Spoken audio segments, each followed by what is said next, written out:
Welcome to Around the Reel with your hosts, Aaron Carlson, Charles Lawson, and Samantha Hanna.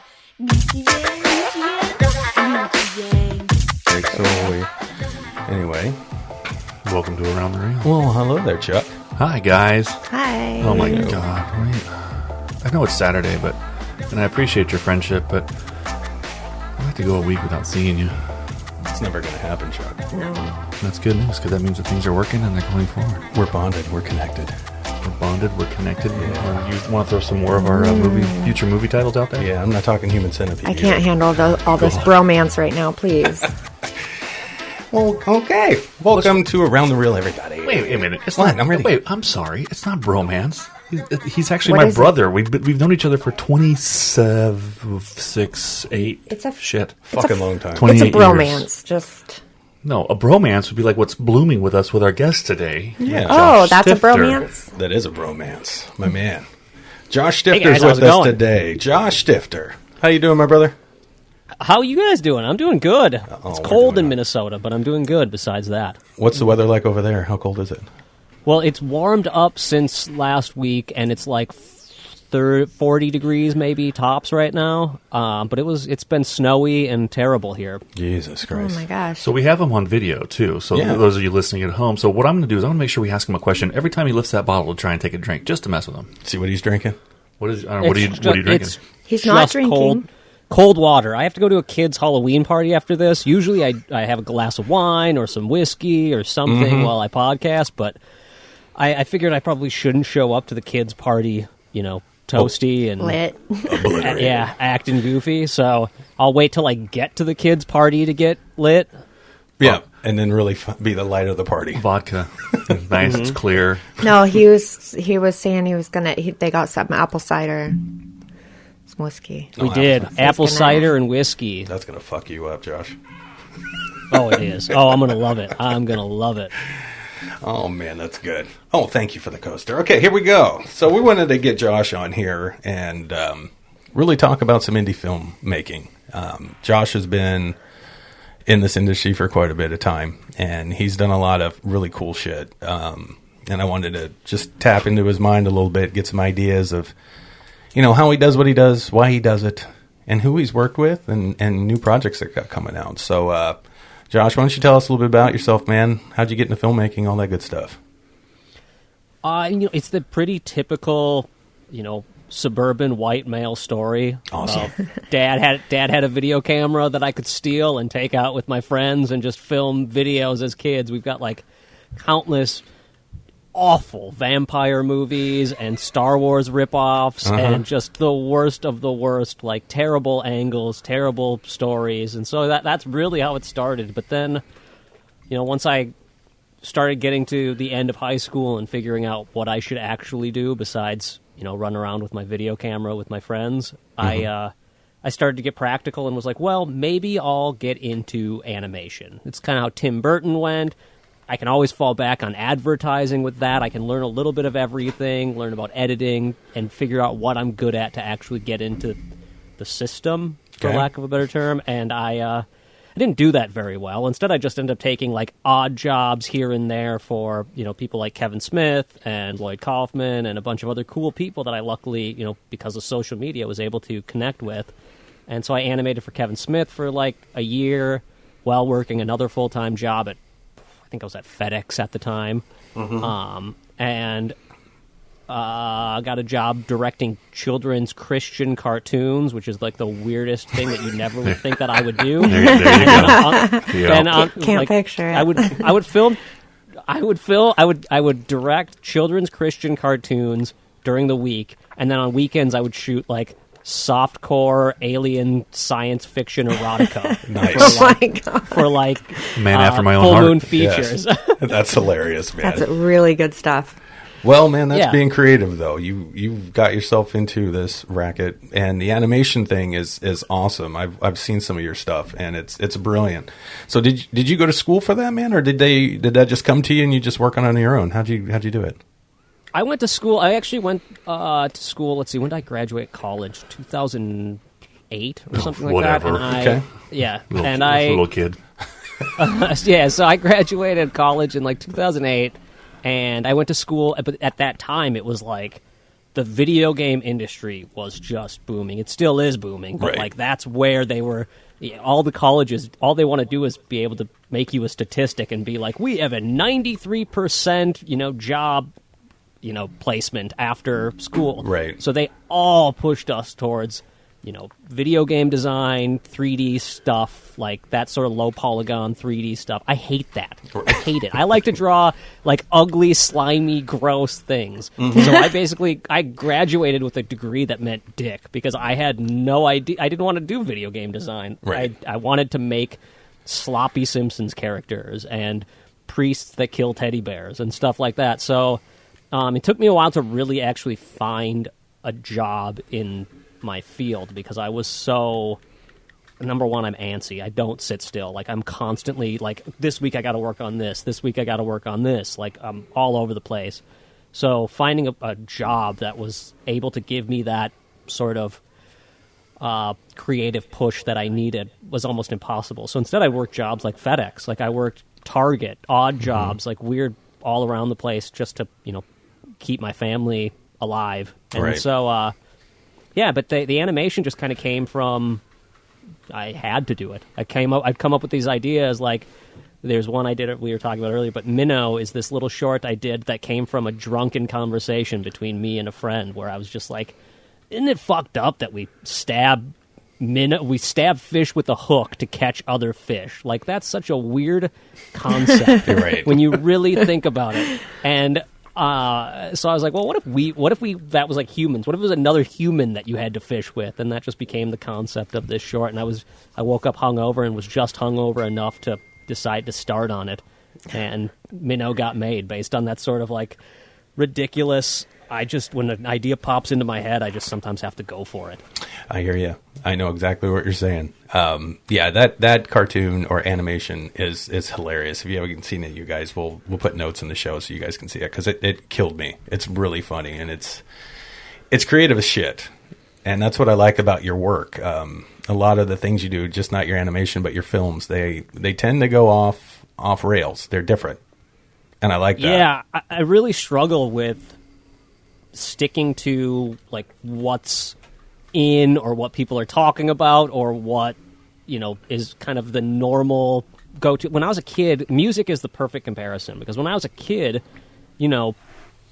pop punk was really in, or all of this other like whatever, even like earlier than that when it was nu metal and whatever. Mm-hmm. And I would much rather watch the three guys down the street who played terrible punk in their garage than listen to anything on the radio. Like I always was in for the music that you could tell was being crafted by someone, not the overproduced stuff. Mm-hmm. And the same thing goes for comics, movies, books. I love DIY. I love stuff where I can tell that there's an artist behind it, I even agree. when it's flawed. Yes. I do too. Yeah. Yeah. We always talk Well, about thank that. goodness, Sam. because that's kind of what we all do. Well, that's Yeah, what we're doing. Yeah. There's something to be said about what you put as a person, as an artist, what you put into your craft is a lot. I mean, we all know because we're artists, so we know what we put into our craft, and it's something to actually be in awe about. Mm-hmm. It is. It's incredible. Even if it's not perfect, it's absolutely incredible what we put into our stuff. No shit. We talk about it all the time, Yeah. Josh. It's weird because I don't know if you're like us in that regard, but it's almost, I know there's a business side to this that we're all trying to create. You know what I mean? But I'm scared of getting the money, the budgets and whatnot. I kind of think it would deter your creativity if you have that easy out almost to have this money to be able to hire this person and that person and pay this and pay that and have all this great gear and all this stuff. Because the best part of what we've done is trying to fucking figure it out without having that. The challenge. Yes, yeah. it has been. And when you create something, like in Josh's nothing. movies, if you see what he has done in his 2 films without having that kind of budget, it's fucking amazing. Well, the more It's amazing. proud you are of your work if you are able to do it from nothing. I mean, if you have Right. nothing and you make something out of that, it's incredible. It's fucking badass. Well, and you have to, the being proud of it is a big thing that I think gets missed with indie filmmakers, where they make something and all they see is their flaws versus seeing the good, and all they see is the one, or handful of bad reviews versus the people who say, like, man, it was really cool to see what you could make. Right. It's really easy to, like, focus on the negative. So I It see a is. lot of filmmakers who make these films, and then they're, like, afraid to talk about them because they don't want people to go, that's garbage. Right. Because, yeah, it is. Compared to an Avengers movie, which people watched the Justice League movies and hated them, or Trashed them. Suicide Squad and hated it. That's a movie that cost more money than I can actually, like, mentally wrap my head around what it is. Exactly. Right. So it's or like Robert Rodriguez made Alita Battle Angel, and it was a very divisive movie. Some people loved it, some people hated it, but that's the same with The Good Exorcist. Right. A movie that cost my movie cost $7,000, which is kind of a bullshit number because I had to rent gear, I had to do a whole Sure. bunch of other stuff. I ended up spending money on,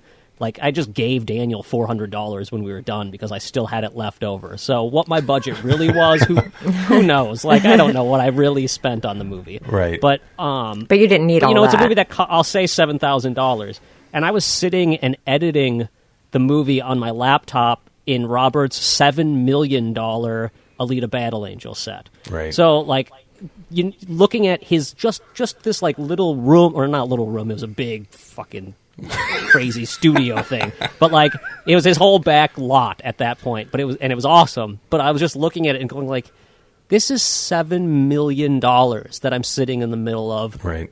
editing my nothing movie. Like, and yet they're both movies that someone is going to hate and someone is going to love. So, like, I have to compartmentalize it. Like, No, I bet. Yeah. Well, since you brought it up, let's talk a little bit about your experience on Rebel Without a Crew. For people who don't know what that is and how you got to meet Robert Rodriguez, because I think that's a fucking special story for any young artist out there to meet somebody that could be like your ultimate mentor, right?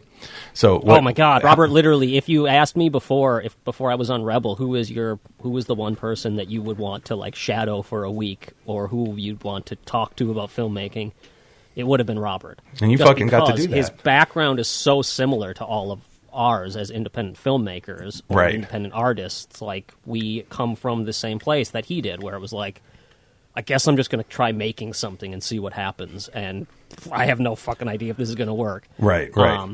Does he portray that? Is he that kind of, like, person? Is he a personable? Yeah, he's super personable, and he's just a guru. Like, he just has this mentality of such focus, and, like, he's seen everything at this point, so he knows what ultimate failure feels like. I mean, the Grindhouse movies are the perfect example of, like, putting your heart and passion into something and then being released on the worst day possible to Right. completely flop. Like, he's seen that kind of heartbreak, but he's also seen massive successes like Sin City. Right. So, or El Mariachi, for that matter, is kind of the ultimate success story. Like, make a movie for nothing and get the world handed to you on a silver platter after. Yeah, and that's where it So- started for him. It's crazy. So he has that sort of, like, I don't know, just you could sit and talk to him. He also is really good at knowing how to talk to someone in that moment. Like, we could be sitting on set of Rebel Without a Crew, and he could be talking to them about technical stuff, and then instantly see, like, oh, Josh is over in the corner, nervous about something, or trying, wishing he could be working on his feature. I'm going to go over and talk to him about video cameras, and he'd come over and we'd sit and, talk about gear for 20 minutes before they'd be like, hey, nerds, we're making a show here. Come on. So he's really good at that. He's really good at figuring out, like, knowing when and where to talk to people and help people out. That's fun. really cool. When you did get on the show, how'd you feel knowing you were going on there? It was such a messed up process. Like, I mean, reality TV, we all know how it is. It's reality TV. You don't know what you're, like, I will say Rebel Without a Crew was more of a docu-series than what I know reality TV background to be. They Okay. didn't really push us any directions. Anything you see on the show is pretty legit how it went. I'm in as much as, like, the show opens with, like, the first episodes are all about these stupid hurdles they made us jump through that no filmmaker ever has to go through. It's not like you have to show up to a cattle call of actors and they're like, you have to pick your whole cast in an hour. Like, that doesn't happen on independent movies. Right. That was the reality show of it. Right, and then you're picking your crew. You got to give one of them a rose, and all that kind of Yeah, shit. it felt like that. It was so strange. Yeah. And we all were just like, and you could see it on our faces on the show that we're all like, this is fucked up. Like, this is not the way So films get made. stupid. Well, yeah, who gets Yeah. a pool of people to choose from? Usually you're begging somebody. It's like, I really know. need you to fill this spot. You're calling all your friends, going, Please. Yeah, but please. the thing is your friends show up and you give them booze and food and they're so excited to just be playing. Fuck yeah. These were like actors who like had this predisposed idea. Now, I'll say my cast was, oh my God, they've become my best friends since. Like, I talk to Avery, who plays Stanley in The Good Exorcist, all the time because, I mean, dude's a total Labrador, just like the sweetest, most like loyal human you'll ever meet. Gotcha. But, you know, Brittany Ortiz and I, who played Maria, we're doing an art show together right now. Like, we became like really tight friends, and so I owed the show that. But getting on the show, it wasn't as much of a shock because it was still a reality show setup. I had to jump through so many hurdles just to get the like, hey, you're one of 100 that we might pick for this thing. Gotcha. And I had a trip to Peru scheduled for the same week we were supposed to start the show. So at one point I was like, I don't think I'm going to do this, guys. I can't not go on my trip to Peru. You guys are holding me back. You either need to tell me if I'm going or not. Right. And then eventually they did, you know, the big reveal and said like, hey, you're going to be on the show. And I was like, hurrah! I don't get to go to Peru now.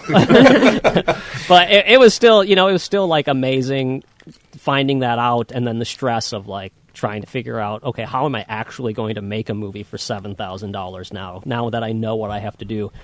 And the original script was completely different for The Good Exorcist because I was going to do it in Minnesota in a bed and breakfast. Like, Okay. I was going to use friends. Like, the concept of writing it, I was like, well, how would I make a movie for $7,000? Right. And so when So they that told me, that story was one that you already had in your head, like prior to? no. Oh, it wasn't? Oh, you No. just thought of it then? So what happened was I got a short I did called Tim the Terrible. It was a cartoon. Got picked up by Robert for one of his shows on El Rey Network. Okay.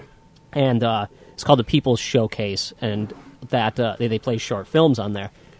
And so I went out there for that, and while I was there, I was talking to this guy, Ryan Crow, about Rebel Without a Crew, the book, because it's like my Bible. You know the way grandmas will read a psalm every night before bed? Yeah. Like, Right. that's like a total grandma move. That's me with Rebel Without a Crew. Like, I'll just pick it up before bed and be like, he had to pee in bottles. That's your shit. And now I gotta, like that kind of stuff. Gotcha. So it just keeps me inspired and keeps me going. Okay. But Very cool. so I was there at El Rey Network talking to Ryan Crow, and he was like, about Rebel Without a Crew. He's like, hey, man, we were thinking about doing this show where we would hire or have filmmakers come on and make a movie for $7,000. Could you do an animation for that much? I was like, no. Fuck no. Like, this little cartoon that you bought, for this little 3-minute cartoon you bought from me, took me like 4 months. Like, there's no way. Like, animation is so time consuming. I bet. Yeah. But I had some short films that I had done, and one of them was one called Stalking that I had done by myself about a Christmas stalking that attacks me. It's just like a stupid thing I did on the day after Christmas while my family was out of town. And so, but I literally did it by myself. Like, I set up the camera, I had it on a tripod with wheels, and then I used my kid's Hot Wheels track so that it would move. As it was a real it's a dolly system. Self-made dolly. Hell yeah. Yeah, so cool. Pull a fishing line towards me, and I had the Sony A6300 that has that amazing autofocus, so Yeah. it would just like autofocus on me the whole time. So That's I made this badass. short by myself, and I sent that to them, and they're like, "Well, obviously he knows how to make movies with nothing. I mean, literally himself and a Christmas stocking." So I think that's why I got picked. But Okay. that and we had to fill out like a question and answer like a questionnaire thing, and one of the questions was, what's your spirit animal? And I put down beaver because I work hard and say damn a lot. And I think that might, just that little stupid pun, someone at El Rey Network was like, that's funny, we're putting him on the show. That's fucking great. But yeah, so then it was like this long process, and they eventually messaged me after I'd sent in that questionnaire, done all of that stuff, and they were like, hey, okay, Now the big question, can you send in a script for a feature? And I was like, oh, yeah, totally. I totally have a feature written that I can send in that I could make for $7,000.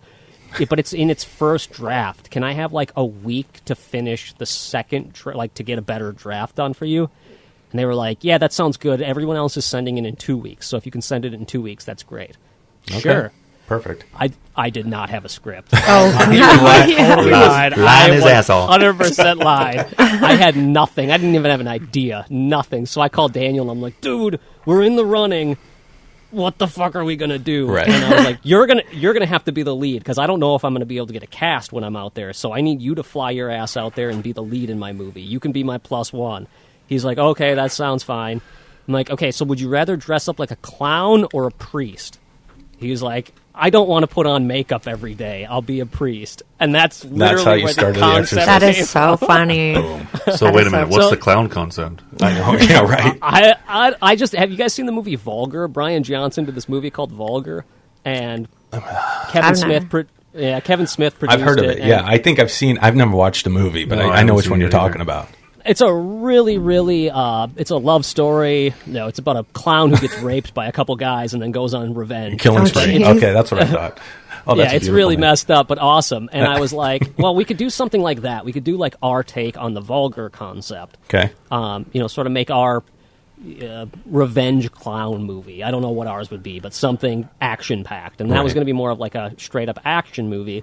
But then I was like, well, what if we do a priest comedy that like just sort of plays with the goofy, Evil Dead style fighting your own hand mentality. Correct, We yeah. just go like that and make it real low budget, like the kind of movie you would have seen on TBS or TNT or whatever Late at night stuff. midnight in 1994. Like Yeah. that's the kind of movie we wanted to make. Yeah. That you'd stumble onto, and it was so kind of like crappily made and so cheap, but yet something about it just made you need to keep watching. That was always what we were going for. Right. Like, we know we don't have money. We know it's not going to be good, but we can make it. You can't look away from Right. it. Like A fun Every scene interesting. needs to be interesting to look Interesting. at, and like if you accidentally stumbled onto it, you would be like, "What? That guy just shoot a teddy bear? I got to keep watching this." Exactly. Like, Yeah. And you're right. It has a Sam Raimi feel, a little bit to me, where you're right, like Evil Dead 2 style or Army of Darkness. I mean, that's kind of where your film kind of takes me with the Yeah, comedic yeah. stuff with it. And yeah, you've got some great effects in there for having no budget that sell, but they're funny. And- it's fun. A big part of that was also like we really wanted to have this early Tim Burton Pee-wee's Big Adventure feel, where it was Gotcha. just like Yeah, I can see that. a completely nonsensical adventure of Father Gill. Right. And I came up with the name Father Gill because in high school, I went to a private high school. Believe it or not, I actually thought I was going to be a pastor for a while. And at the time, Interesting. there was all of these. There was this thing where people were wearing this G.I.L., which was like God is love. So I just was Father like, Gill. what if we make Gil, who in my head is a Satanist? Gil isn't. He doesn't even know if he believes in God. He's a Satanist. Yeah. He's like purely trying to figure out why we are here more than anything. But I thought it would be interesting if its name was Gil because of that. Oh, that's cool. Super I fun. love Yeah, it. so we just started, Daniel and I just started writing, and you remember that scene in Anchorman where he's like just looking around the room, and he's like, lamp, and Yeah. like, just yelling things that he sees. That's what I did. I just looked around the room, I'm like, red telephone, teddy bear, when we just started putting things in the movie. So all of So those funny. props that are in the movie, one of the ways I saved budget was just writing around the props I had Oh. that I knew I could fit in a suitcase because El Rey Network told me that I could bring 2 suitcases, Okay. and because they were flying me out Southwest, which allows for 2 suitcases and a backpack. So I put my clothes in my backpack and filled the other 2 suitcases with props. with props and stuff, which became a real pain in the ass when I got there and had to do laundry like twice a week because I only had, 2 pair of underwear. pairs of clothes. Luckily I brought 5 pair of underwear and 5 pair of socks. I knew that those didn't keep well. Right. So I They made don't sure to bring usually. those. And I'm small, and so I could fit more underwear and socks, but I only brought like 2 pairs of pants and 2 T-shirts and a couple of, I wear Hawaiian shirts, so a couple of Hawaiian shirts. And then if you watch the show, you'll see I'm wearing Rebel Without a Crew shirts like half of the time because they gave us a whole bunch of swag. So I just wore the swag instead. That's Cool. funny. This Well, you shirt can. stinks. Give I us the mean, you swag. can always go none to wear too. So, like, you don't have to. Not where they were filming. That's not. It's not. You don't have to have it. How hot? Yeah, but Draws? when You you're gotta on, have draws. How hot was it when you were filming? oh my God! One day, it was the day that we filmed almost all of the stuff that takes place inside of that black Lincoln. Yeah. We filmed on a day where it was like 102 degrees in Texas, Oh, and Daniel for was sakes. just like dying, and Avery was in the back seat with the boom mic, and all of us were just in there, just sweating and melting. It was awful. But the thing about Texas is, it jumps from 100 degrees to 40 degrees, and I'm from Minnesota, and I can tell you that jump is like painful even for me. Like that cold. 40 degrees in Texas is like -10 in Minnesota. It was awful. So that scene in hell, Daniel looks, if you look really closely, Daniel looks like kind of in pain, and Brittany is like shivering. Her hand is shivering on the ground. Yeah. It was like 30 degrees, and we were all in this giant back lot because I wanted to film it in the same place that Bruce Willis stood for the Grindhouse movie. So, Okay, in Planet gotcha, Terror, Yeah. I wanted Daniel to have to kneel where Bruce Willis stood. So that's where Daniel's kneeling in that scene. It was so freaking cold. We were all dying out there. Man. Yeah, that temperature jump in Texas is wild. Dude, that's a hustle, is though. crazy. So you on the show, you basically had 14 days to shoot a film. Is that basically what the concept was? Well, yes. I mean, 14 days that's a very loose term because they made us shoot on union reality show regulations. If I shot 14 days for, let's say I decided to do Greywood's plot in 14 days. Okay. I'd make those assholes film for 20 hours one day. Right, Like right. we would just film. We Get would the just shit I done. did when we shot Greywood's. We went out to Detroit Lakes, Minnesota, is up 3 hours north of the city. So I got us a hotel room, which was like the biggest thing of our budget. Well, booze was probably the biggest, but Sure. I got that. but we drove up there. I got us a hotel room, and we stayed in Detroit Lakes for 2 days.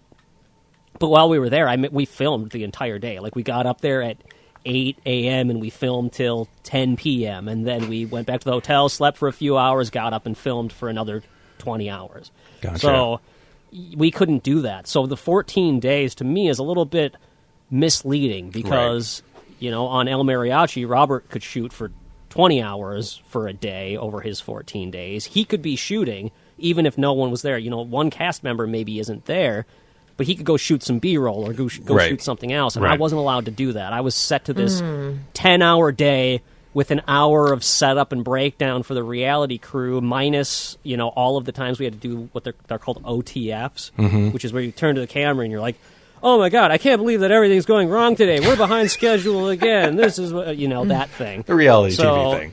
The stress. Yeah. You got to Yeah. keep that stress in there. Yeah, you got to keep Keep that it audience interesting. engaged. I can't believe I'm almost done. I don't know what these other guys are doing.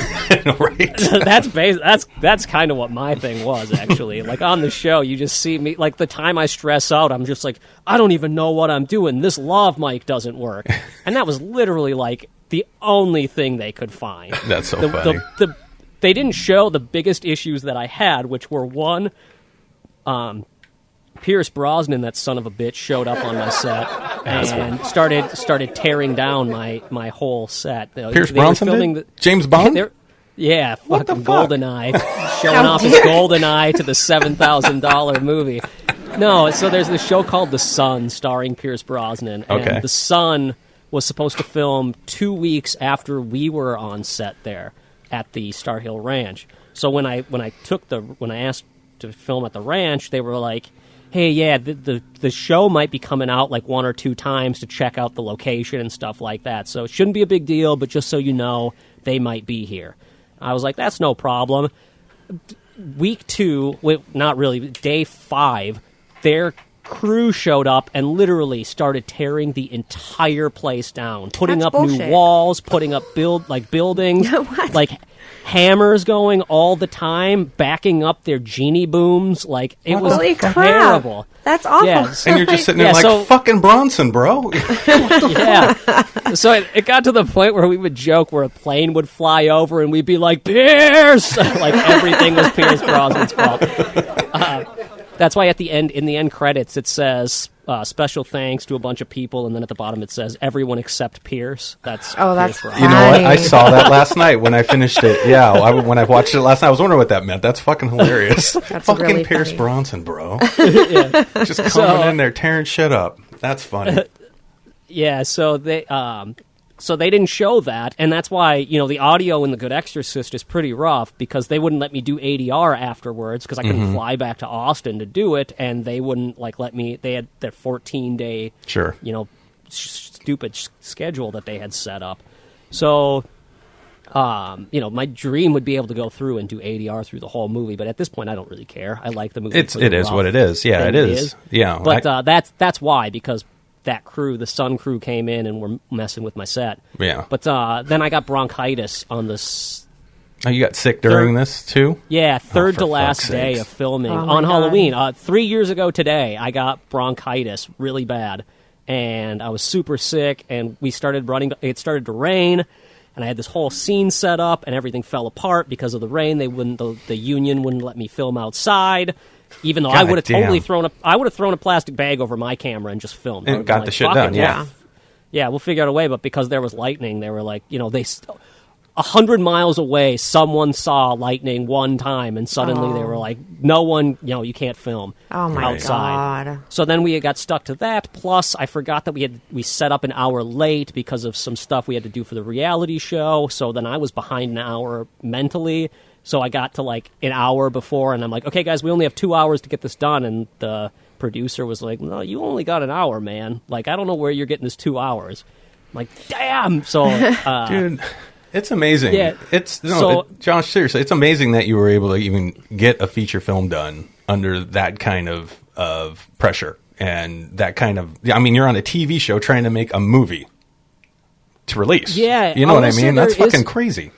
It's crazy, but there is something about the motivational push you get, some of us get from something like a reality show following you around. I think certain people, like myself, it was really helpful to have that push, which Yeah. is why, sometimes having a budget just gives you the push to get it done. Okay. Or sometimes having, it's everyone's different. So without The Good Exorcist and Rebel Without a Crew, I don't think we would have finished Greywood's plot, because we had technically started Greywood's plot before we went to Rebel Without a Crew, and on the last day I turned to Daniel and it was just like, man, when we get home, we've got, and he's like, yeah, I know, we got to go finish Greywood's plot. and I'm so proud of Greywood's plot. Yeah, I find that movie to be the most me thing I could possibly make. Mm-hmm. It's still flawed, but the flaws are the kind of flaws I wanted. It's the perfect kind of garage band punk rock filmmaking that I always wanted Sure. to do, and I got to really, really put myself, literally, but also artistically on screen and show this is the kind of fucked up thing I like to do. Right. Well, before we start diving into some of those fucked up things, I have a question for you. Since you like to put so much of yourself into what you do, where in the hell did the cat coffee mug come from? Because it's in both movies. That Daniel's wife she's a cat lady, a big time cat lady. That's a running joke. And so in The Good Exorcist, it was just Daniel had brought it in his suitcase that he came with. It was just a prop that Daniel had. My wife made me And bring then- the cup, so Yeah, and I still have it, or maybe Daniel took it back. I don't remember. One of us has it somewhere. okay. It will be there will be props that will be in every single one of my movies. That's what I was going to ask. Is that going to be in everything? Oh yeah, I'm That's sure awesome. I'll put that in stuff. I had there in Greywood's plot. We used a ton of stuff, including the fake blood that Robert paid for Oh, in nice. the movie. So, yeah. Well, the last day, again, talking about budgets, the last Halloween, or the day after Halloween, I actually quit the show. Quit the show is I wasn't ever going to quit, but I called my wife and was just like, I had coughed up blood that morning, and I was like, I'm like the bronchitis, the blood in your snot type. Yeah. Of, Yeah. And I'm like, I'm so sick, Yeah, and me. they won't let me take a day off. I hate this. I'm done. I quit. I'm not going. My wife was like, okay, give me 5 minutes. She called Daniel and was like, okay, he's talking like he's going to quit. I know I haven't heard him talk like this before, so go fix this and make him laugh again. And so, like, clown, go dance, monkey. Right. And so the producers were because they didn't know me. They didn't know how dramatic I can be. Because Sure. I am like an all or nothing kind of person. So it's like one day I'm like, we're making a movie. And the next day I'm like, I'm fucking quitting. They were like terrified. They're like, he's really going to quit. He's going to do it. I've never seen him like this before. And so they told me, they're like, just go to the Halloween shop. You're always happy when you're at the Halloween shop. So I went there, and it was the day after Halloween, so everything was like 80% off. So I'm like, all right, I'm going to spend like $400 here of Robert's money. So I bought like 5 gallons of fake blood. I bought a bunch of props that are in Greywood's plot because I was like, I don't even think they're in The Good Exorcist. That's I just funny. bought them because I'm like, this is a cool prop. I'm going to buy this and use it someday. So thanks, Robert. Yeah, thanks, Brad. No, that's super cool. So your buddy Daniel, you've been with him for quite a bit. Oh, yeah. I've known Daniel since we met in kindergarten. Okay. Oh, geez. So almost as Yeah, long as so we've we known each actually- other. Well, yeah, that's actually, Aaron points to him and says, that is Josh's Chuck. Yes. Yeah. Chuck and I have been kind of like you and Daniel. Man. We met in kindergarten the same year Robert was filming El Mariachi. Okay. Like, isn't that messed up? Like, 25 years before, so Rebel Without a Crew was the 25th anniversary of him making El Mariachi. That's why Okay. they did the show. Okay. Gotcha. So, 25 years ago, 3 years ago, Daniel and I were meeting while Robert was filming that, and then 25 years later, we're making a movie based on the movie that he was making with him. It was pretty crazy. Like, it was like crazy. serendipitously weird. That's wild. Let me ask you this question then. Do you think you would still be doing the film thing like you're trying to do now if it wasn't for having Daniel with you? No way. Because, I mean, I don't know. Maybe if there was, like, someone else, Keith, who plays Miles in Greywood's plot, like the other friend, Okay. he gets, or the friend, I guess, not me, but the friend. Right. He gets, I met him when I was 13 days old. So, Holy shit, I was okay. 13 days old, and he was born, and my parents and his parents were friends, and brought me to the hospital. Maybe he was 2 days old. It's funner to say I met him when I was 13 days. but he's 13 days younger than me, and we met like right as kids. We grew up together. Okay. It was his parents who had the first VHS camera, the big one, Big sucker, that like yep. you had to put on your shoulder, and you actually put a VHS. You might have even put a VHS into the backpack Yeah. that you had to wear, like it had the VCR attached. So you have a Like- couple friends that have been there the whole way through, though. Yeah. Yeah, and then the only one who hasn't been there the whole way through is Strauss, who plays the Flyman or Igor or whatever you want. Oh, to yeah, call him yeah, yeah, in Greywood's. Okay. Greywood's plot. Yeah. He's the guy who made the Dogman mask, and he became my like second-hand man on Greywood's plot. Like, He's dope, man. He's awesome, Yeah. and we met him maybe 5 years back. Daniel was introduced to him through his wife worked with him or something like that. They were friends of friends, and Strauss has become he's my assistant director. He'll probably be my AD for forever, and he's never worked in film before, but that dude just takes to things. We're working on this movie right now it's called Keith, starring my friend Keith that I've known my whole life. Because I've always dreamt of casting Keith, who is like the most uncomfortable person in front of a camera ever. I just want to make a whole movie about Sam and him would get along great. Have you Yeah. met Samantha Hannah? She Yeah. fucking hates it too. Yeah, nay. And I we don't make her like do that it. We in make my her face. fucking do it because you're good. They do make me And do Keith got really good too. There's See that what I'm scene saying? in Greywood's plot where it was just me and him the day of shooting, and it's the scene where we kind of have like an argument out in the woods. Yeah. And he gives me this whole like monologue. Yeah. So I wrote that monologue, and I'm like, well, what we'll do is I'll feed him a line at a time, and I'll just edit it around my reactions, because there's no way he's going to pull this off. Right. Memorize it all. Got it. Dude memorized it, delivered it on the first take, like flawlessly, so much emotion. I was like sitting there. We had the camera on sticks because it was just me and him in the shot, and I always open on a wide because you can fuck up in a wide, and you're barely going to use the wide anyway, so might as well do your practice in a wide. So we filmed it, and he did this whole performance, and I was like, what the fuck just happened? Like, where did this guy come from? And then he did it again and again, and then like the next day he started improvising lines and like came up with some hilarious stuff, and I was just like, wow, man, we've grown as filmmakers together, the four of us. That's what happens. And that's buddy. been really cool to like have these people. But would I have done it without Daniel? I don't think I would have gotten. I definitely wouldn't be as far as I am right now. Yeah. As an independent filmmaker without him, because he's my like.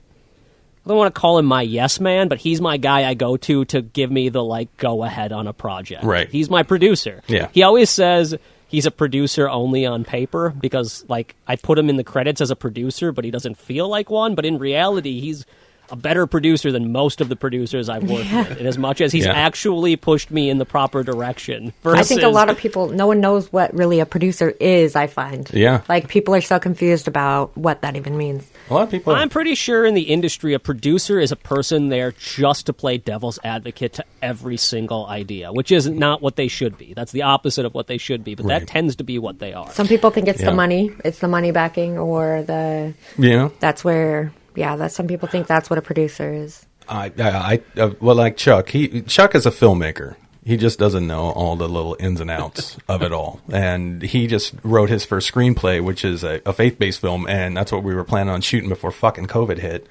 And we had to take a break on it, but it's a beautiful story he wrote. And I'm like, where the fuck did this come from, dude? Because he's like a horror guy. He's like you. He loves the gore and the fucking weird old school kind of feel movies, and serial killers especially. And I'm like, dude, I'm thinking you're going to make this badass serial killer movie. And then he writes this faith-based film. And I'm like, Jesus Christ.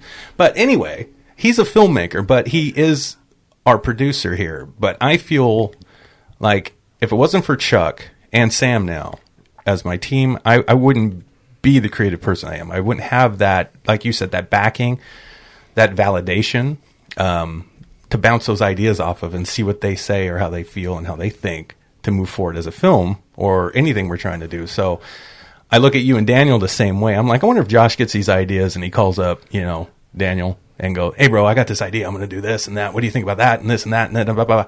You know what I mean? And then if he gives you the green light and goes, hey, what about this though? And you're like, holy shit, that's badass. And then you move forward, right? That's kind of what Chuck and I do. I was curious if you guys do the same kind of thing. Oh, yeah. I mean, I find that the most... This has been a kind of an ongoing theme of a lot of my podcast episodes with low-budget rebels recently, is how everyone has this group of people that they find as confidants to bounce ideas off of. Or like one of the problems with The Good Exorcist is the fact that people see Exorcist and they think horror instantly, and it's much more of a comedy, right? And that's what I personally love about it. I love that we did something way outside of the box. Like I've seen very few movies like what The Good Exorcist is, which is a comedy first and an homage to what horror kind of was in the 80s and 90s. But I wouldn't have made that without my wife. I never would have I never would have even thought to push the comedy in the forefront. If I had gone and not shown the script to my wife or not known that my wife was going to have to watch the movie 100 times with me, I would have made something... I would have just made the cliche, like, horror... I would have just made Evil Dead. Or Evil Dead 2. It would have just been something that people would have been like, he's just ripping things off. Right. And instead it turned into something really original, at least I think it's original from stuff I've seen because of the fact that I knew I would have to watch it with my wife. Right. Now, Greywood's plot, I did not do that. Instead, I went, you know what? I'm going to lull my wife into a 45 minutes of, hey, this is Josh and his buddy in the woods. How fun. And then what a great time. Fuck her shit up towards the end. What the fuck did you just make me want? And then 45 minutes in, like halfway through the movie, just be like, nah. Right. Like, it starts with the killer hobo animation, where everyone knows my animation is fun and silly and it's kind of nasty, but it's never mean-spirited. And then in Greywoods, it's like, I killed a dog, I killed a nice people on a walk. It's just brutal animation, and everyone is kind of like, what the fuck is that was weird.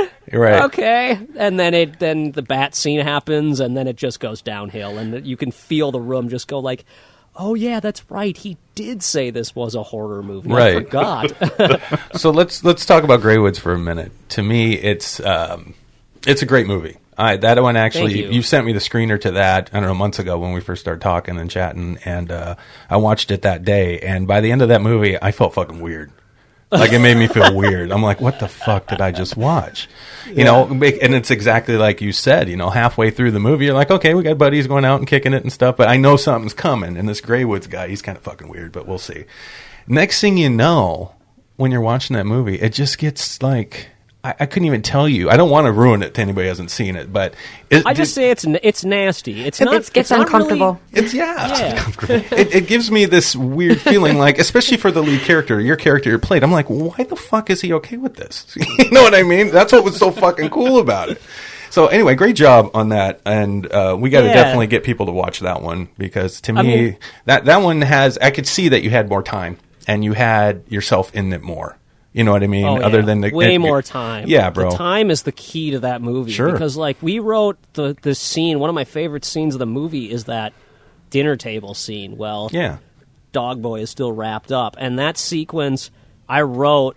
It didn't have that scene. It went straight from surgery to, dude revealing. Right. And there was never this moment of connection between the two characters. Okay. So it was 2 weeks before the movie was due for the first film festival it had to go to, and I was watching it one last time, and I was like, it's fucking missing something. I feel like this is wrong. Okay. So I started writing this idea, and I had this concept of what if, it was a one-sided conversation. Through the movie, one of the characters is basically monologuing everything he says to the other people. So I was like, okay, what if I gave him that monologue to give to someone, and they couldn't talk back. They couldn't actually talk back. The only way they could respond was with tapping.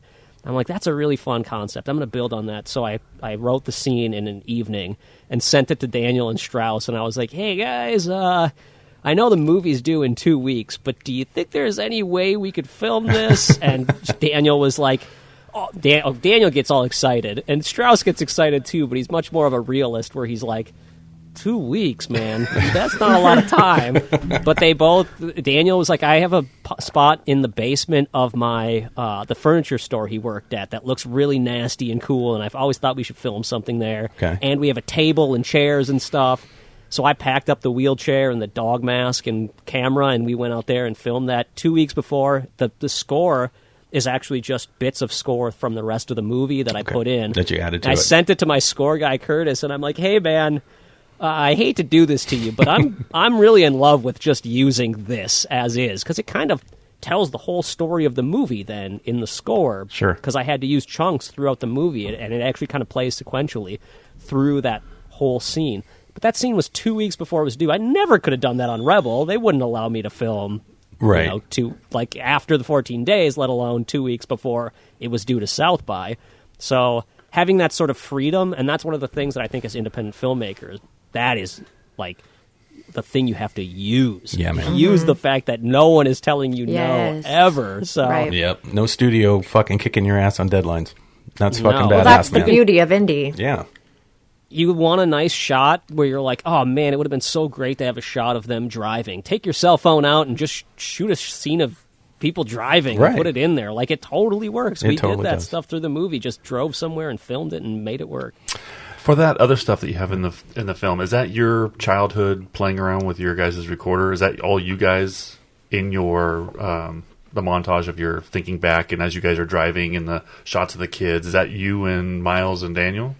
Yeah, that's us as kids. The stuff that is that's like VHS footage. That's all stuff that we shot when we were kids, and like that's at the end of badass. the movie. And then there's stuff at the beginning of like a little boy when he's doing a suicide video, and that stuff is all. I bought a roll of Super 8 because I just wanted to try it out, and so that's my son as Okay. like a young me. So that's Oh. actual Super 8 footage. And originally, there's like a shot of a spider.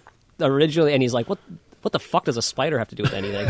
Originally, the movie was when I first had this concept. It was years ago because I'm a huge fan of body horror films. Okay. And I mean, like, I think The Fly and The Thing are the two The greatest best. films of all time. Yeah, I'm right with So- you on You those. love the fly. Yeah. Oh, I hate that movie. Fucking badass. Oh, movie. it's so nasty. So There's disgusting. Best love The story ever made. fingernails and I just can't. the Ugh. maggot birth. Oh, it's so It's good. good, dude. It's good. Yo, the maggot birth. Jesus Christ, Oh I my forgot God. about that. It's Oh, so- Gina. Forgets the, everyone wrong. forgets the maggot I birth, know, but it that's didn't- like the most Oh, fucked up thing in not the me. movie. Fucking It is. It's so nasty. That Dude, is so nasty. What? Just a big maggot flying out of a It's vagina is so nasty, Sam? Come on, freaking- man. That's okay. That's a nightmare beyond a nightmare. Yeah, That's it's like a pretty bad. nightmare inside of a nightmare. Wait till you see what we're going to do to you Fuck in the that. next film. Shut up. Oh yeah.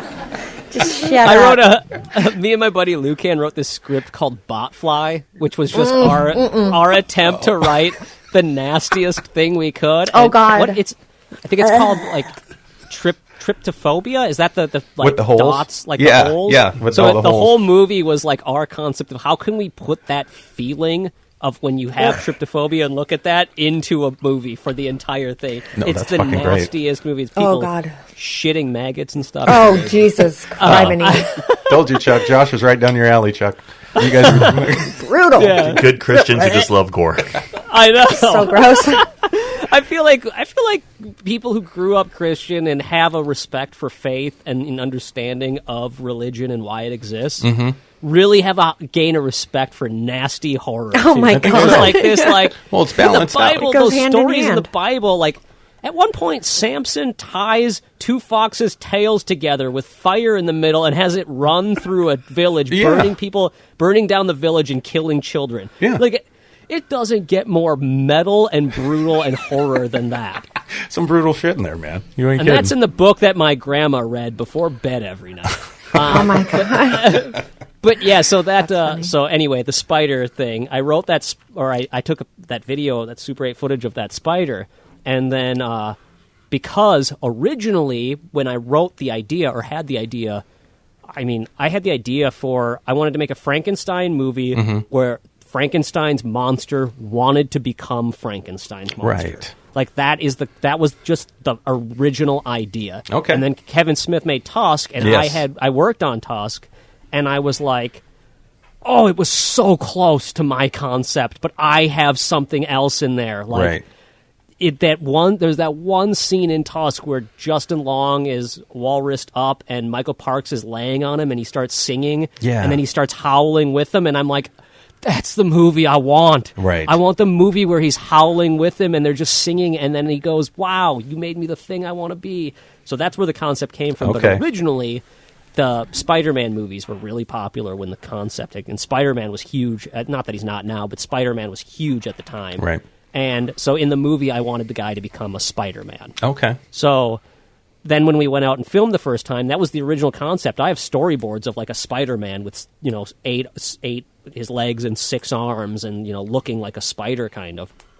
And Tough to as do we with were no filming, what's that? Tough to do with no budget, I bet. Well, I had an idea of how to do it on the Okay. budget, actually. I had a really cool concept that probably would have cost us less than what it cost us to do the way we did it. Okay.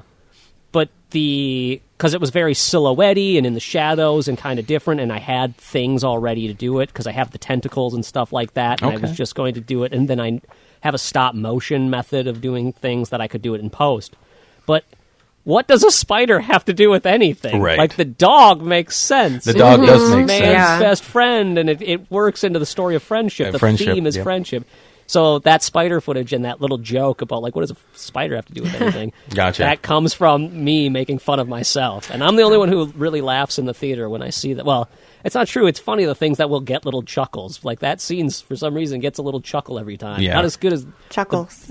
I know that the audience is going to enjoy the movie if they laugh at the Beetlejuice line, where he's like, where have I heard that before? That's fucking Beetlejuice. And whenever that line comes up, if people kind of chuckle or laugh a little bit or give it a little giggle, I'm like, okay, they've relaxed through that intro, and now they're ready to laugh through the rest of the movie. Like, Yeah. up until when they're not going to laugh anymore. Well, it's funny, too, because, anybody who's ever written anything, edited anything, or done any of those types of things loves that opening. Because that's what you do. You're sitting there and you're like, why the fuck did I just put this person in this room? What the fuck's he going to do there that now he's there? Right. Okay, well, that doesn't work at all. What the fuck am I thinking? Right. And the best part is he's overthinking this idea of a suicide video. I love the fact that he's just like really, really into this video of what is he going to do, which is what an editor would do. Like Right. it sets you up for this concept of this guy is passionate about what he's passionate about, that's me. Like I'm not going to hide anything. I wrote that character based on myself. I wrote Doug Greywood's based on myself, and I wrote Miles based on myself. There are pieces of me in each of those lunatics. That's a funny thing about writing. We talked about that before on the show. Just the couple of films we've done, when I've written them, I see the same thing. Like every character was a piece of me. And I had no fucking idea when I was writing it. And then after I watched it a couple times, I'm like, holy shit, they're all me. Yeah, they're all me. Yep. Good, bad, Yes. it didn't matter. I mean, that's what's fucking weird, right? I am that nice, and I am that much of a dick. I love it. Yeah. Yeah. Ooh, especially the dick guys. I like those. They're my favorite. They're badass. Or if it's not based on yourself, it's coming from something that you've seen or someone you've grown up with. And when you can embrace that and be like, oh, yeah, Mrs. Willows, that's our moms. Right. Okay, let's really embrace that. Dude. And, like, I love it because Mrs. Willows is the most polarizing character of The Good Exorcist. Some people are just like, oh, I don't like her. Her overacting, she's too over the top, she's too bipolar. And some people are like, you guys had 90s moms. Yes, right. Like, they get it, and they completely relate to why Mrs. Willows is the way she is. And the joke, if you don't get it, you don't get it. And Right. it is just, but if you get it, oh, it's on point. Speaking of moms, isn't that your mom with you in Greywood's in that scene? You It guys did? is, yeah. Dude, That scene with my mom was like one of dude, my favorite that's scenes the best to film. fucking scene in that movie. Well, he's got some good ones in there, but that one cracked me up. Your mom was awesome, dude. I seriously was just like, I want to write my mom into the movie and then make her have to say horrible things about me. Yes. Oh She's my Luke. god, yeah. Dude, it's so Well, good. So, like, her being like, don't get pregnant, total mistake, or something like that. And then there's that line where she says something about, I don't know, something about shitting razor blades. That's I right. was like, I just wanted to make my mom say shitting razor blades. 'Cause I thought that'd be so She's funny. really good, So though, much man. so. Was she excited to do it, or did you have to, like, talk her into getting in there and helping you do No, the she thing? was pretty into it. Like, She- she was surprisingly into it. And the one Badass. thing that Daniel and I are really good at, because Daniel came to help me film that day. Okay. And when I'm working with someone who's never acted before, I like to have Daniel around because he's got like this relaxed energy that people feel like they can kind of just let their guard down because he's Sure. very self-deprecating, but he'll also make fun of everyone in the room, but he's not mean about it. He's Right. got this perfect, like, Minnesota dad attitude. Badass. And so he came over as well, and the three of us just had a blast filming that. There's some outtakes where I had my mom trying to use chopsticks with Chinese food, which she had just had a stroke, like a mild stroke, maybe 6 months before. Okay. And I thought it'd be funny to watch someone who had just had a Oh my stroke god, that's so trying to use mean.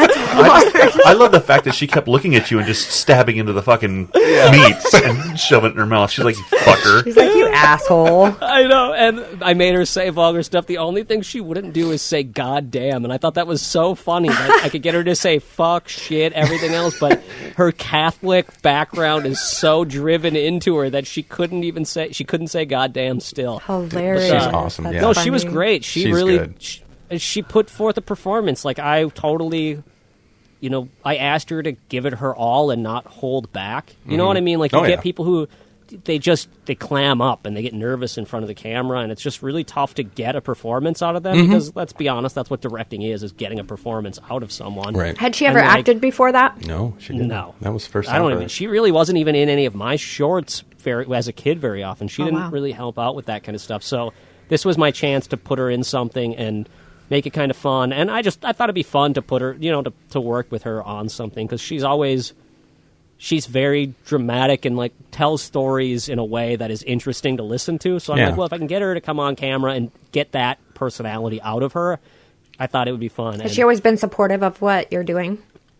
Oh yeah, yeah. My both of my parents are super supportive. I mean, my dad hasn't watched Greywood's Plot, but because he can't watch horror movies and he's just too terrified to watch it. Oh my god, what? He watched Scanners, which isn't even a very scary movie. Oh, but that he watched fucked me up when I was a kid, though.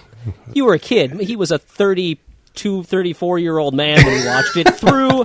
You remember those? I mean, they still exist, but like those old woven sheets that were like blankets that had big old holes in them. Like they weren't very well made. Yeah. It's called crochet. Crochet. Yeah, Crochet, yeah. but like Knitting? really, really weakly crochet. Okay. So you like pull it and you could like they had a hole like this big in it. My dad watched Scanners through one of the those, fucking holes in the. Oh the my hole, gosh, that's so funny. So yeah, so he hasn't watched Grey Woods yet, but he watched The Good Exorcist and gave it the best review of that was really funny. Oh, which is good. weird. Like my dad is totally not that kind of guy to like he's like, you did a thing, son. Yeah. You're like, Sounds "Thanks, like my dad. That's like him saying, like, good job. Hey, well, you made it. Oh, Yep, the movie. exactly. You made the movie. Oh, yeah, I did. Thanks. That's so fun, man. But he was like, yeah, it was really funny. I really liked that you got some of your grandpa's jokes in there. And actually, that footage in The Good Exorcist, yeah, that's why there's things in The Good Exorcist and in Grey Woods plot that most people hear and they're just like, what the fuck? Like, what does that mean? That's not for you. That's for me. Just Right, the fact it's that I can personal. have someone say shit hemorrhage on a big screen That's is your so funny to me. It's a personal joke. Which is my grandpa. He always used to say, if mother saw you doing that, she'd have a shit hemorrhage. My grandpa called my grandma mother, which I think is the weirdest thing in the world. But that's because Okay. they had 8 or 6 kids, so he was always trying to teach the babies to say mom, mother, whatever. So it just stuck with him for forever. So as an old man, he'd be like, if mother finds out that you broke her thing, she'll have a shit hemorrhage. So I just wrote that into the movie because I thought it was funny. But the footage in The Good Exorcist, when Father Gill is watching that Super 8 footage, that's my dad and his brothers. Okay. It's funny how you think the childhood stuff like that and you throw it in your work. I always do mine too. And I was thinking, since you said your grandfather, my grandfather used to always say, he used to say, oh, my aching ass. Aching ass. And so I wrote something about that. I threw that in there because after him, you know, it's funny though, but you think of stuff like that from when you're a kid and just throw it into your work. My aching ass is perfect. That sounds like something my grandpa would say as well. He definitely said my aching ass at some point. That's funny. Who wants to play a game? You guys want to play a game? I'll play a game. Wanna You got play a game? Josh, you want to play a game? Sure, I'll play a All game. right, let's play a game. What do Let's you got? Urban it's Dictionary game time. game. Urban Dictionary game. Let's do it. All right. I bombed the last one. I did pretty good on the first round. It was pretty Yeah, you good. did. Yeah. What's the Urban Dictionary Okay, game to so remind everybody? Urban Dictionary game. I'm going to give you something from the Urban Dictionary, and you got to tell me what you think that means. Oh, shit. Okay, are you ready, Josh?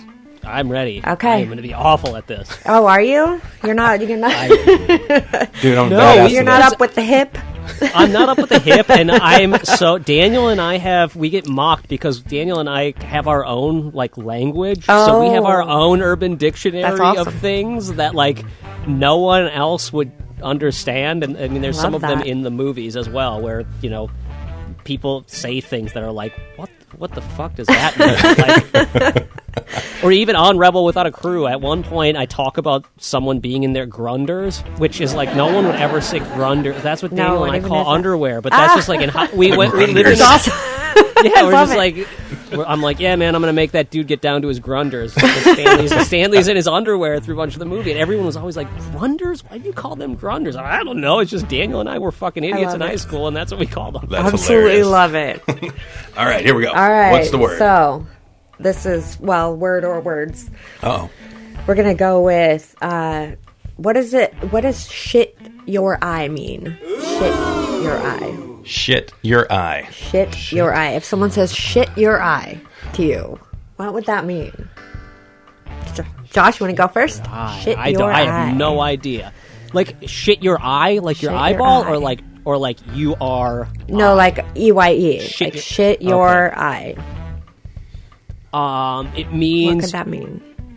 it means you're so not angry. What is shit your eye? It means you're so full of it. You're so full of yourself that you're so full of shit that it's coming Okay. out of your eye. Okay, no, that's actually really creative. I like it. That's Like- almost like- better. I like that better. That's cool. That's good. Like- No, that's good. Like someone's talking about themselves, like they're super cool, and you're like, or like they're saying something that's so not true, but they're acting like it's so true. You're just like, man, you're about to shit your eye. That's perfect. That's fucking perfect. That is good. All right, Chuck, All you're right, what up. you got, Chuck? Shit your eye, Chuck. Oh, God, I'd have to think that somebody's putting themselves under so much pressure that by the time they actually take a shit, everything would come out of them, and not including their eyeball. Jesus Christ. That's good. That's good. I like that. Being a person who puts himself under too much pressure, I guess I could. I would use that term. You would be shitting out of your I'd eyeballs. shit. I'd Yeah, shit. you'd have I'd shit shit. eye. I'd shit. Chuck, don't shit your eye. I'd shit my eye. Fucking shit eye. All right, Aaron, you're up. All right. Say it one more time for me. Shit your eye. Shit your eye. What if it's pretty simple? What if you just are shitting your pants? You know how they call it a brown eye? It kind of just rolls into shit your eye instead of That a would brown work. eye. You know what I mean? It would work. I So guess. they see, you pull your drawers down and then they go, ooh, you shit your eye. I want to know why you pulled your drawers down to show people. Well, it's because my grinders weren't doing good. I had some bad grinders. Oh my. Grunders. Grinders. Yeah. Grunders. Grinders are grinders. It's grunders, isn't I it? guess it's a grinder if you're sitting down on them. If you're doing it the other way, it's grinders. Yeah, there you go. Something. That, I'm so sorry. and What might the real answer What's be? the do we real want to answer, know? Sam? You guys Yes. want to know what it really means? I don't know. I liked our answers better, but let's see what it is. I do. Like, mine's gonna. This is gonna Okay. not like be exciting. Oh, no. Because your guys' answers were so exciting. Because we're creative. Okay, well, so it means go to hell. Shit your eye. Shit your eye. Go to hell. That's it? That's it. I know, forget right? about It's it. a huge letdown because you guys Fucking- had such great answers. Urban Dictionary. Okay, but I got sucks. another one. I got Oh, another okay, one. one more. So let's do another one. Okay. What is a Pluto booty? Pluto booty. If you have a Pluto booty, what do you have? Tiny ass. A tiny one? Ooh, Okay. good All answer. right. Good Pluto's answer. is Pluto's the smallest planet, right? Am I or not Is it- even? is it- I yeah, think is it I a don't know if planet it's a anymore? planet. It's not a I think planet it's not anymore. a planet It anymore. was a but- planet until. And then it was, and then it wasn't, and then it was. Yeah. Because I remember my kid was like really into the planets when it came back and was excited about it. But Okay. now I don't know anymore. I I don't don't know know either. either. Yeah. But I'm going to say really Interesting. small ass. Okay, small ass. Good answer. Good answer. All right, Chuck. I'm going to have to say somebody who wiggles their ass slightly, just because I remember going to Disneyland with the kids when we were little, and Regan saw the guy dressed as Pluto and yelled, "Pluto!" And this guy jumped and then sat there and just kept shaking his ass. Okay. Just to get her excited. So, I'm wiggling going to say ass, a little ass shaking. Okay. All right. All right. Just a little. Aaron? Pluto booty. Pluto booty. That's a girl's ass you're never going to be able to hit because it's just too far away. You're not going to be able to get to I it like ever. that, yeah. You know what I mean? Yep. Okay. Yep, that's a good one. That's where That's I'm a good at. guess. Well, a Pluto booty is, well, Chuck has a Pluto booty, which is no booty. ass. No. A Pluto booty means no booty. That's what it means. It means no booty. That is actually, I was thinking that as well. That's what because it's non-existent. Because Right? It's no longer a planet. Makes it's sense. not there. Yeah. All it's- right. no booty. So, Chuck, Chuck, you and your Pluto booty, bro. That's the funny shit. While I'm shitting eye. just shit your eye. Oh man, that's fun. That's so fun. Too funny. All right, well that's our game, Urban Well, Dictionary. yeah, so, yeah. Right on. good job. That was fun. Good job. Thanks for playing, Josh. What do we have for our contestant today? A brand new element. What would you prefer, Josh? Left or right? Of what? Jesus, we lost his literacy. No, I didn't hear what was said. A brand new oven mitt. Would you prefer left or right? Brand new oven mitt. Oh, yeah, left. Perfect. Yeah, you got to use the left one. All right, cool. Hey, so, Josh, you're like us though, man. You're still working a day job and shit, and still trying to be a creative guy, and still hit that dream, right? Yeah, I mean, I'm to the point right now where, especially with COVID and stuff, and not being able to just we're at this like stagnant spot where we don't have the momentum we all had Right. a year ago. Whether you actually were making stuff or not, there was potential and possibility every single day. Whereas now there's like a lot of days where you're like, I don't even know what the fuck I can do right now. Right. Like, I'm kind Yeah, of man. stuck. So, I think we're all facing this moment of sort of self-reflection and thinking to the future and knowing that things will inevitably either get better or go so wrong that we won't give a shit about what we're making. Like, it's just, there's this inevitable, it can't stay like this for forever. Right. And so, when you start to think about the positive of in 5 years, if it were back to the norm and we have that momentum again, where do you want to go? What do you want to do? It's made a lot of people self-reflect a lot. And so Yeah. it's one of the reasons why COVID wasn't in existence at the time, or it wasn't a thing when I started at my job at the news.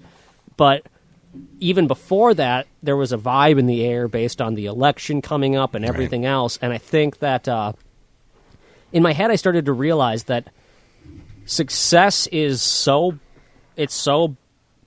what you make of it. It's not like something that someone can tell you. Success is this much money or this many movies or this or that. Like it's really, really hard. And we, on a daily basis, it's not a thing that is there one day and there the next and there the next. Money is, but then you see people, the people that you look up to the most, kill themselves, or other, like Anthony Bourdain is a total hero of mine who I got into after he had killed himself. And now I watch Anthony Bourdain shows and I'm just like, that dude lived the life I would have dreamt to have lived. But his day is different. The day that he's shooting this amazing episode is completely different than the day, that he killed himself. Yeah. Or the day he had before that, or the week he had before that. And so for me, like, one of the things I had to be very self-aware of is trying to think about what is success to me. Mm-hmm. And, after having made these 2 independent movies, starting to go like, oh man, do I want to make bigger things? Do I want to do this grind every day? And you were saying earlier that you were able to actually make COVID work for you and keep going through this and actually do things and make things happen. Do you want to tell us about what you did? Yeah, I have been I've been filming this movie Scumbag by myself in my basement during COVID, which was an idea I had on Rebel Without a Crew, because I was like, okay, this name is total bullshit, because we have crews. Our cast becomes our crew. Yeah. The people that we call to come out that day become our crew. We have a crew. What's a real Rebel Without a Crew project? So I wrote a script that I could do literally by myself, the same way I did Stalking. So I've been working on that. I've been working on this comic. I've been trying to make things and trying to find not distribution, but like different outlets for people to find my movies and stuff like that. I'm even just trying something with Greywood's Plot where I released it for digital download. Like you get an MP4, a ProRes file, a bunch of behind the scenes, a bunch of audio commentaries. Yeah. If you can go to joshstifter.com and buy it on there, but seeing who actually buys it, what the audience is of someone who would want to see a ProRes file, basically no compression. Because there are film people out there. I got a message from a guy who was like, I threw it on my big screen and was counting flies, trying to figure out which ones were digital and which ones weren't. Oh, wow. I'm like, yeah, there are people out there who geek out on stuff like that, and that's, I love that. That's why I make these movies. I wouldn't have put the digital flies in. We had plenty of real flies nastily, roaming around Daniel while we sat in a chair. I could have just kept it with what we had, but I'm like, you know what? I want to add a few more. So, being able to try things like that, digital download. And I think, for me, it's been just as rough as everyone else. I was on a reality show 3 years ago. I filmed a second movie. Yeah. Last year, I was at South by Southwest the last 3 years. Shit was rolling. I haven't got to do anything. Like, it's been a totally, drain for me creatively. But it's also thinking about, but I still love doing the grind of working the day job to support my family so I can be completely creative in what I make. No fucking studio in the world would let me make Greywood's Plot the way I made it. Imagine me saying, I want to put my mom in a scene where she says shitting razor blades. They would have been well, what has she been in? Right. In fact, we've had, I can't count how many distribution companies we've sent it to, and the distributor has come back to us and been like, hey, can we get it in color? Because we will put this out in a second if we can get it. We ran color. into that too with ours. Familiar. Yeah. It's just like, are you kidding me? The whole point of the movie is to be black and white. Like, it doesn't feel like the same movie if it's in color. Exactly. Or people saying hey, is there any way you can put a star in a cameo role that we can put for a trailer? Yeah. Which is something I actually thought about. I have access to contacting people like Jason Mewes. Mm-hmm. And I had originally wrote a scene where the guys stop at a gas station. In fact, we filmed driving up to a gas station. Oh, that the would've first been time we perfect. were driving up there, we pulled over and set up a camera on the road, and I just drove the truck up to a gas pump, and with the idea that we could hire someone who is a quasi-celebrity that Sure. I actually could get access to be a role in like a quick cameo sequence where he sells us a map and maybe gives us a little bit of information about Grey Woods that then we could, put in the trailer. Sure. That is literally the opposite of what that movie is about. That Right. movie is about not succeeding and becoming the monster because of it. And Right. that, Yeah. to me, just completely destroyed the whole point of the movie if I started catering to, like, what the distribution... I agree, What makes the yeah. distribution better. So, Yeah. I'm with Keith, I'm writing it in a way that's more... There's more possibilities of that kind of distribution. I'm thinking about who would actually want to distribute a movie like this. What could I make that would play on a certain network or a certain streaming service would jump on or whatever, kind of placating to that. But I still don't have a producer that is telling me what to do. I still can Yeah. make my own. Guy goes on a road trip to kill his dad with his 2 imaginary puppet friends. Like, that movie is Sure. still going to be exactly that. But, Yeah. thinking about now, having learned from The Good Exorcist and Grey Woods. I mean, The Good Exorcist and Grey Woods plot and now Scumbag are literally my film school. I didn't go to film school. I got to make these 3 movies because I put the time in. I mean, I should have my PhD in no-budget filmmaking at this point, but that's I'm how going you to do get it, though. through it. So Yeah, we were in the same boat, man, when we Yeah. made our films. We had a proof of concept movie we made in 2017 called The Con. We just wanted to see if we could make a feature and get some people to go to the theater to watch it to see what they would think. And that took us 7 years. 7 years 7 to make years. that off and on. And Yeah. we've done a bunch of little shitty, stupid shorts like you had since 2001. I mean, that's what we did, Oh, even That's what made me before laugh in Good Exorcist. I mean, his pink bear. That's one of our Fred and Sam episodes when the bear came to life, or teddy bear. Remember I told you? We did the same kind of shit, like that Yeah. with these goofy slapstick kind of low-budget movies and just having a good time and making shit up and improvising a lot. But by the time we got the to... amount you've learned from those Oh, is fuck. like, no school could have taught Nothing, you that. Because yeah. at school you're going for a grade, you're going for you have to get it done for this class or whatever. So then It's that's just the way not The the Good same. Exorcist was for me. I had that push. Some people need that push of film school. Some people just have the creative energy to just go do it. Just fucking and do that's it. the thing. You gotta just go do it. Yeah, absolutely. And same boat. I Yeah. love that. I love that creativity's there. When we made The Outrider, man, we went with black and white because, it was a detective story, a noir, but it's a horror, demons and monsters and all this shit and a cool ass detective kicking ass and all these weird shit going on. But yeah, the first time we went out and tried to get a distributor, same fucking thing. They're like, black and white movies really don't sell. We'd love to take it, but they don't sell. And I'm like, it's like, fuck, It there's an makes sense audience that they for don't it, sell. though. There's a People aren't smaller audience appreciating- for this kind of thing, They and don't that's... appreciate it as much. Yeah, they don't. But, half the people that have seen it loved it, and half the people that saw it didn't. But that's normal. That's okay. And I'm fine with that.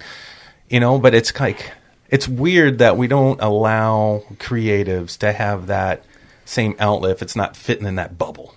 Well, and Yeah, fucking that bubble. kind of goes into like making it. Like if you're a creative person like Mm-hmm. we are, what's making it really? Because if there's a certain level that you get to, and then you have to start changing your stuff, and it's not really yours anymore, and it becomes somebody else's, Right. and you lose your creativity or your opportunity to be creative, Mm-hmm. but you're getting more money. So what is? I mean, that's I guess the give and take, but balance there, though. that would be hard to. I guess balance. I don't know. There is one. You just gotta work for it. Mm-hmm. Yeah, you gotta. Well, that's stay why tuned. Daniel and I always talk about the fact that our dream, is to make enough movies that we can kind of sustain ourselves off of Mm-hmm. what we have, sort of the full moon features, trauma mentality, Yeah, exactly. or, Yeah. Roger Corman idea of like making a bunch of things, and then 10 years from now we have enough that we're kind of able to sustain our business Mm-hmm. simply off of what we have, and then from there start distributing independent filmmakers' stuff in a way, helping people get seen by the proper audience, Correct. but not making money off of their stuff. Right. We need to find a way that they can make money off of it, but we can help them produce it. Because a lot of this distribution, you get a distribution deal, and you spend 10 years where you lose your movie, Yeah. and or 7 years and you lose your movie for that 7 years. and you don't see any money because they're putting these marketing caps on it, and they're putting Blu-ray caps on it and all this other bullshit. Yeah. I want it to be like, okay, I'm not going to put a cap on anything. Instead, I'll promote your movie with my business, and I'll help try to get it seen. But you guys get to put as much passion into getting it seen as you want as well. And you can do whatever you want with it. You can sell your copies wherever you want. But I'll show you, I'll have it set up so I can help you make the Blu-ray. Hell yeah. I can help you do this stuff. My company helps you do all these things, but I'm not going to profit off of it at all. Right. Like, I'm just setting you up to do the work, sort of, because it's really hard to figure that stuff out. It is tough. No one's out there going like, this is how you get Blu-rays made, or Yeah. whatever the media is at the next time. I'm with you. I can't tell you how many people message me going like, how did you get it on Tubi TV? Yeah. I'm like, did you Google search it? Did you spend the hours trying to figure out how to get it on Tubi TV? It's not easy. No, it's not. It takes time, and you have Yeah. to look into it. And like, I want to be the person that helps people get on there. the right platforms. And even if that's not Tubi TV, even if that's like my streaming service, that people who are into the kind of movies we're making, no budget films, that just want to like be able to watch it on their TV, can download my app, your movie goes up there, and you make all revenue profit from it. Like that sort of thing. Like I wish there was a way to harken back to this idea of going into the movie rental house and looking on the shelf and seeing movies in the like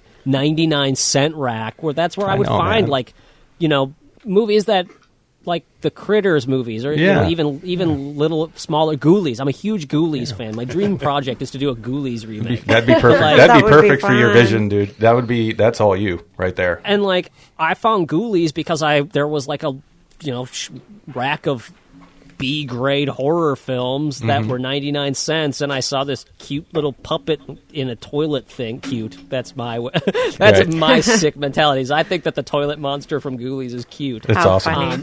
funny. But I saw that and got it. And it's a terrible movie, but there's something about that terribleness that I love. That you like, love. Yeah. I feel the filmmaking in it. I feel Right. the flaws, and I feel the successes of every scene. Yeah. So finding a way to, and Good Exorcist and Grey Woods are the same way. There's flaws and there's successes, and I think that there's an audience that's like the way I was as a kid. Yeah. And I want, and even now, and I want to find a way to make that a platform. So that's the dream, is to someday get to that spot where I can help independent filmmakers cool. and low-budget filmmakers Really do cool. this. Dude, I fucking love that. Yeah, I love that too. That's a great idea. And the funny thing about Josh is that he's like we are. He hustles Right. like online, and he's marketing his own stuff, and he's engaging with his audience out there, Yeah. and he takes the time to do it. Yeah. And it I does love take it. time. That's- Yeah, it Yeah. takes time, and it's a lot of fun though, especially when you get people commenting back and really appreciating the advice you're giving them or the support that you see them giving you by watching your stuff. I see Josh all the time online doing it, all the platforms. He's on there busting his ass. I try to do the same thing, brother, and I know it's hard, and it feels good, though, when you get some kind of engagement. Yeah. But, that's what you got to fucking do. You got to hustle, man. Yeah, you do. Yeah, you do. And Yeah. how do you balance that with the family too? Because you have small kids, don't you? Well, his wife keeps Yeah. him in check. She's like, motherfucker, we got to go to the party here in a minute. So, Well, that's what wives do. But anyway, Well, I'm Yeah. I'm looking at my watch and I'm thinking, we've got to be TikToking pretty close to it because Yeah. I think I heard a knock on his side, just reminding him, get your ass out of the basement. We're leaving soon. Yeah, pretty quick. Yeah. we can wrap this up. Yeah, but so we did no, hear that. It hasn't happened yet. That's Oh, okay.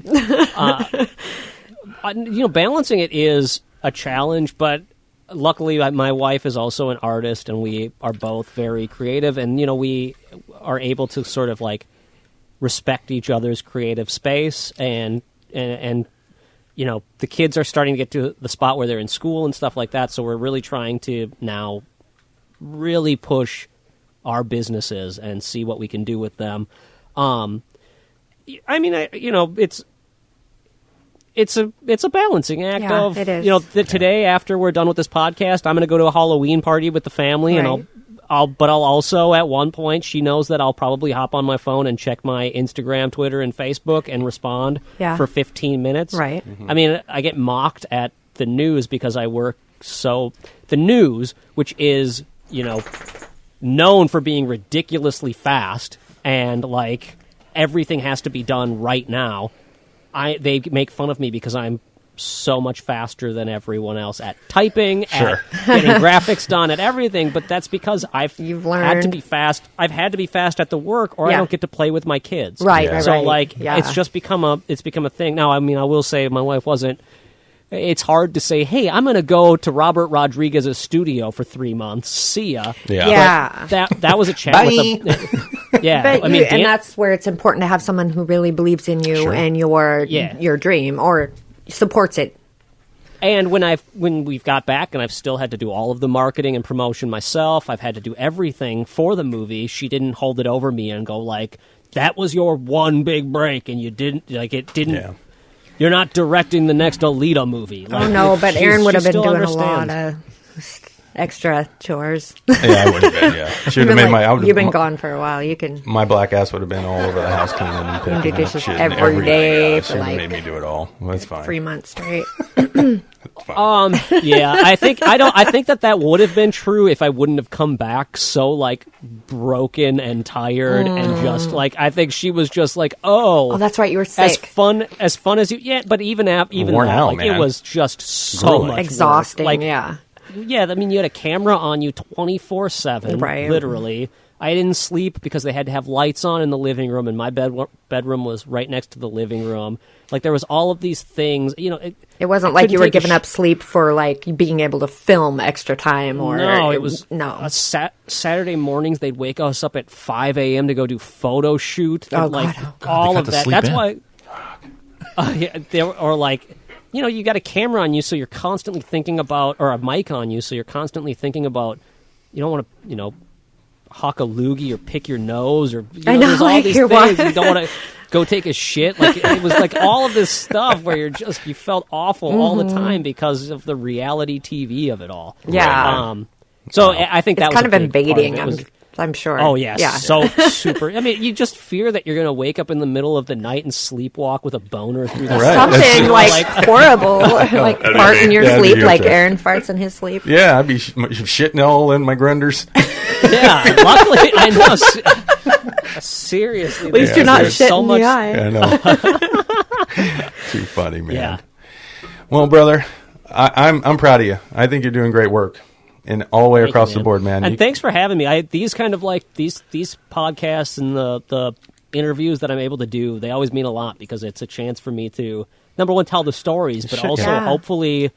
hopefully someone hears these kind of stories and realizes like it's really not that hard. Yeah. Right. Like we make it sound like it's impossible or like it's really, really, really challenging. Yeah, it is, but it's doable. Like, Right. Yeah. It's Just like go meeting and Robert do it. Rodriguez and realizing he's just a dude. He's just a guy. It is so true. Like Yeah. that is the biggest. You realize you have these mythical Yeah. like humans that make it. You sit there and go like, yeah, but I can't do that. And then you Right. meet them and you're like, oh yeah, I can. You can. Or, Yeah. You know, Kevin Smith Kevin hiring Smith. me was just like that moment where I went like, oh, I'm a guy that Kevin Smith would hire. Right. Kevin Smith would hire anyone if he'd hire me. Like, It's Well, awesome. it's funny too because I mean, like your experience with Robert Rodriguez being one of your idols is the same way Robert Rodriguez looked at James Cameron when he handed him Alita, and he was just like, yeah. Yeah. Oh my God. Yes. Okay. Hearing Robert talk about being on.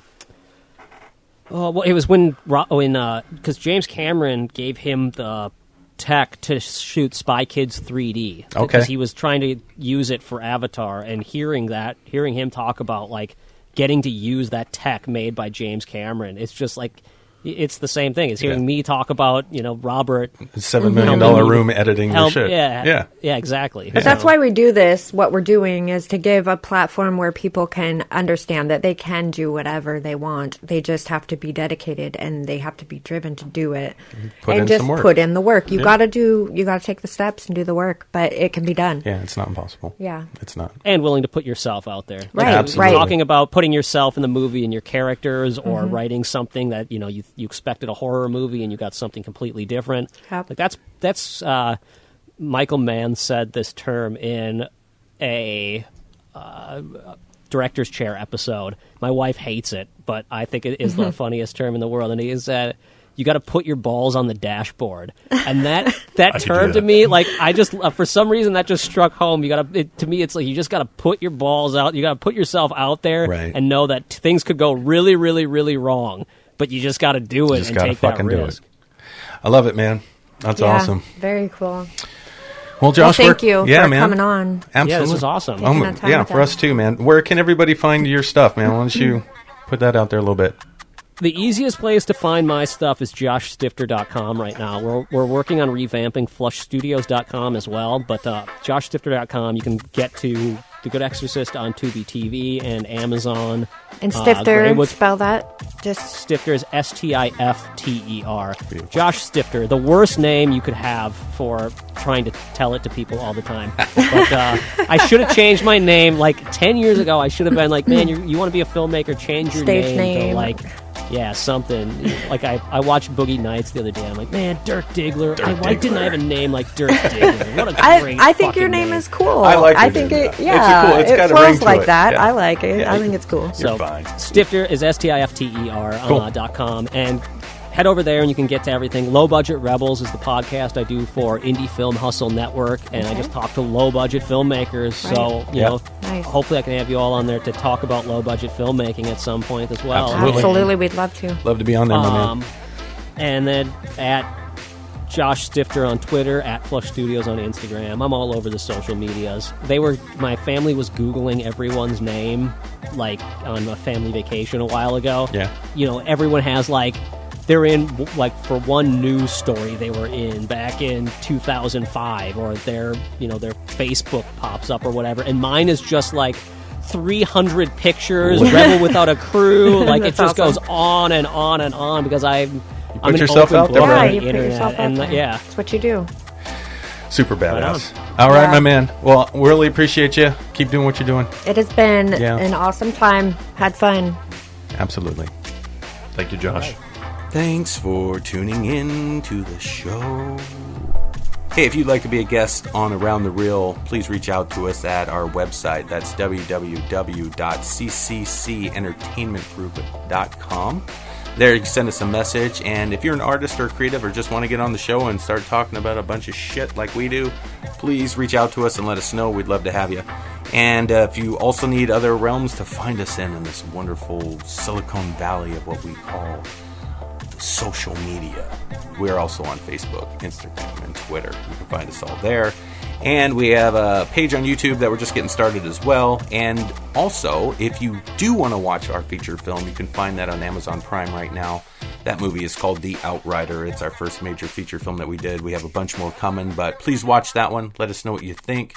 And anyway, thanks again, guys, for tuning in. We got more shorts coming for you, so talk to you soon.